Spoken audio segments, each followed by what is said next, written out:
Le redoutable Pascal Lamy est soudain ressorti de son placard doré par la magie de la caste politico-médiatique. Objectif assigné à ce bon Pascal, qu'il explique aux bons franchouillards souverainistes que nous sommes qu'il est absolument aberrant de s'opposer à la vente du groupe Carrefour au groupe québécois Couche-Tard. Diantre! Pour avoir remis sur pied Pascal Lamy, l'affaire doit être sérieuse. Qui donc est ce Pascal Lamy?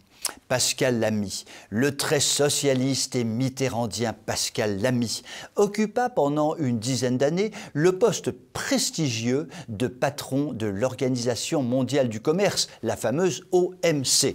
À ce titre, Pascal Lamy fut un adversaire déclaré de la France. Comme le pape François, il estimait que le monde est un village, que rien ne justifie le maintien des nations et donc que les droits de douane devaient être démantelés intégralement. Ainsi donc, à la tête de l'OMC, Pascal Lamy n'a eu de cesse de réduire les droits de douane dans le monde entier, ce qui s'est traduit, comme le savait tout économiste en culotte courte, par une véritable catastrophe économique pour les pays développés. Pourquoi cela? C'est d'une simplicité biblique, mais Pascal Lamy n'avait jamais lu la Bible, manifestement. Comme le pape François d'ailleurs peut-être. En effet, un adolescent attardé, ayant cessé sa scolarité en classe de 6e, comprendrait instantanément que si une usine française fabrique des chaises en plastique avec un personnel ouvrier payé au SMIC, et qu'une usine du tiers-monde fabrique les mêmes chaises avec un personnel ouvrier payé 10 fois moins que le SMIC, l'absence de droits de douane aboutit mécaniquement à la fermeture de l'usine française et à la prospérité de l'usine du tiers-monde. Cela, Pascal Lamy n'avait pas voulu le comprendre au nom de la mondialisation heureuse, à moins que son QI soit inférieur à celui d'un adolescent attardé ayant arrêté sa scolarité en classe de 6e, mais cela je n'ose le croire, ni même y penser. Le résultat de tout cela ne s'est pas fait attendre. À la fin du siècle dernier, l'industrie française représentait 25% de notre production intérieure brute.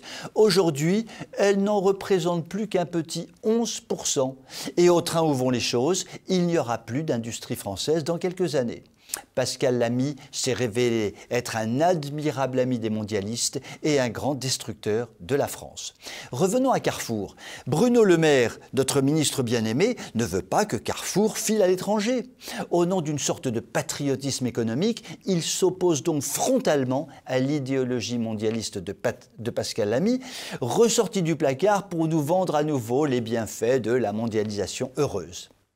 Il n'est pas inintéressant de noter que le Français Jacques de Larosière, quand il était patron du FMI, le Fonds monétaire international, prônait le même mondialisme que Pascal Lamy, comme d'ailleurs le Français Jacques Attali, lorsqu'il était patron de la Banque européenne de reconstruction et de développement, organisme tout dévoué à l'idéologie mondialiste.